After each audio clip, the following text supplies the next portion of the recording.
Good morning.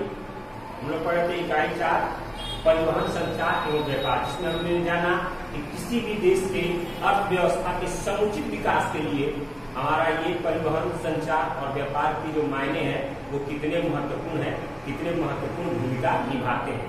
तो इसमें हम लोगों ने पढ़ा था। अब है परिवहन के प्रकार। परिवहन के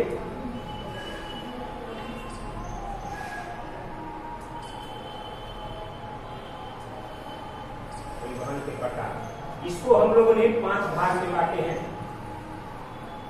पहला है सड़क,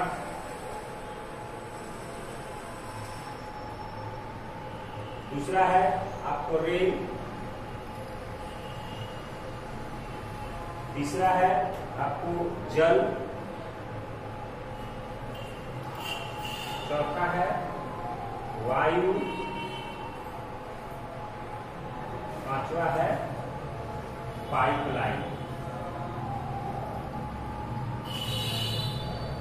पाइपलाइन मार्ग, यानी परिवहन के प्रकार आपके 5 भागों में बांटा गया है। इसमें पहला है आप लोगों को सड़क मार्ग, रेल मार्ग, जल मार्ग, वायु मार्ग और पाइपलाइन मार्ग। 5 भागों में इसको बांटा गया है और ये पांचों बहुत ही महत्वपूर्ण भूमिका निभाते हैं और पांचों का उपयोग किसी भी देश के लिए बहुत ही महत्वपूर्ण है अर्थव्यवस्था के विकास के लिए। और ये स्थानों परिवहन की जरूरत क्यों पड़ती है? 2 स्थानों पे आने जाने के दोनों के बीच में जो वहन का साधन है उसे हम परिवहन कहते हैं। तो परिवहन के आपको अगर देखा जाए तो आर्थिक और संचार व्यवस्था के लिए ये सारी बहुत महत्वपूर्ण है, बहुत ही जरूरी है। इसमें सबसे पहला है आपको सड़क मार्ग। सबसे पहला है सड़क मार्ग। सड़क मार्ग के बारे में हम पढ़ेंगे। सड़क मार्ग है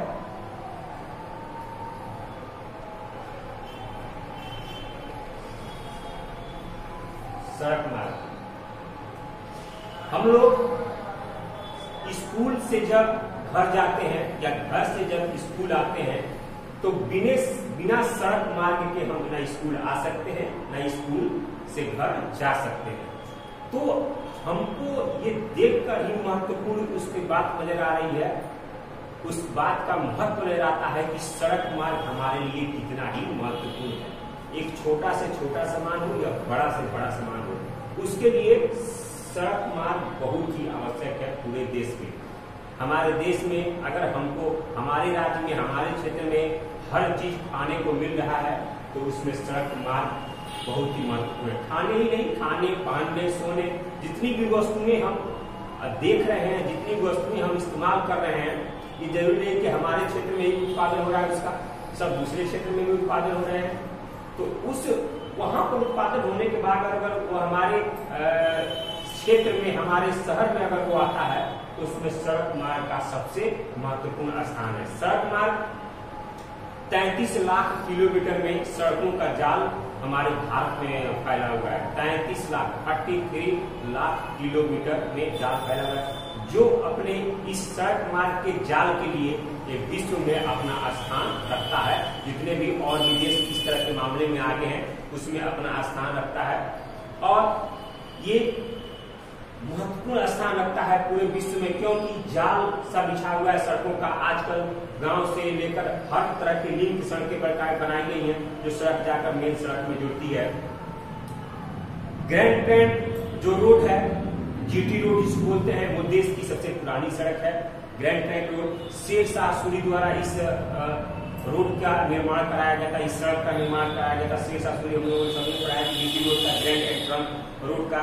और इसका आजकल ये अमृतसर से दिल्ली तक राष्ट्रीय मार्ग संख्या 1 यानी NH1 से जाना जाता है। ये दिल्ली से चाहिए, कलकत्ता से चलकर आपको अमृतसर तक का ये भाग इसमें पड़ता है। यानी जीटी रोड का जो भाग है वो कलकत्ता से लेकर अमृतसर तक का ये भाग आपको पड़ता है। तो इसमें जो अमृतसर से दिल्ली तक जो रोड है उसको हम NH1 के नाम से जानते हैं। दिल्ली से कोलकाता जो है उसको NH2 के नाम से जानते हैं। और अमृतसर से कारगिल होते हुए अमृतसर से कारगिल होते हुए, कारगिल यानी जम्मू कश्मीर और लेह तक जाने वाली जो सड़क है उसको हम NH-1A कहा जाता है।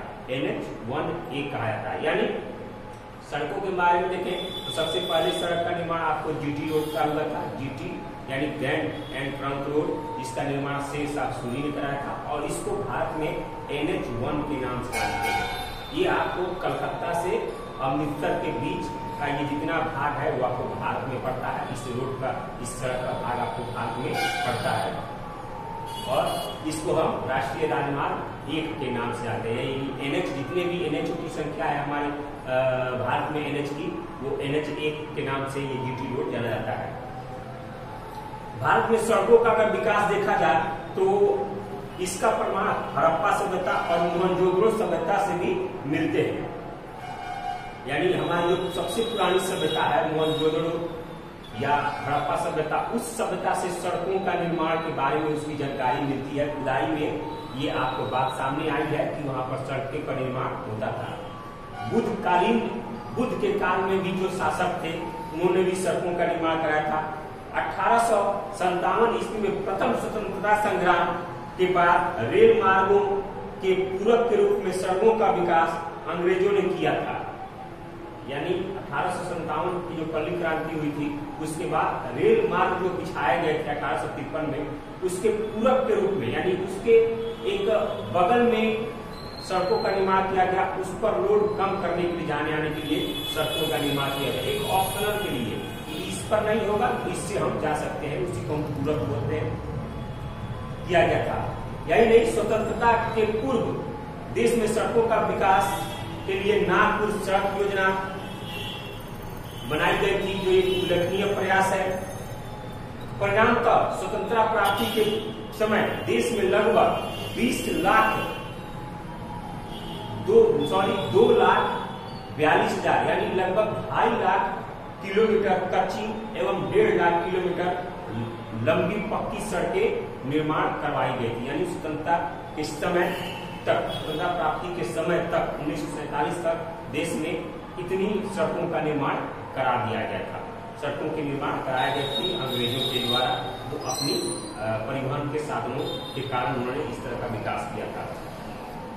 तो ये सड़कों की स्थिति है और सड़क हमारे लिए, हमारे जीवन के लिए, हमको कहीं जाना हो, कहीं आना हो या कोई भी सामान ले जाना, बिना सड़क के हम कहीं नहीं जा सकते। सड़कें वो हमारे जो रास्ते होते हैं वो होते हैं, हमारे चलने वाले साधन होते हैं, हमारे जो भी उपयोग की वस्तुएं हमारे यहाँ पहुंचाने वाले साधन होते हैं। इसलिए कहा जाता है कि ये आधुनिक अर्थव्यवस्था की जीवन रेखा कही जाती है। आज के वीडियो में इतना ही। अगले और वीडियो में हम लोग इसके वितरण के बारे में पढ़ेंगे और सड़कों के कितने प्रकार हैं इसके बारे में हम लोग जानेंगे। अच्छा टॉपिक है। अगले वीडियो में मिलेंगे। धन्यवाद।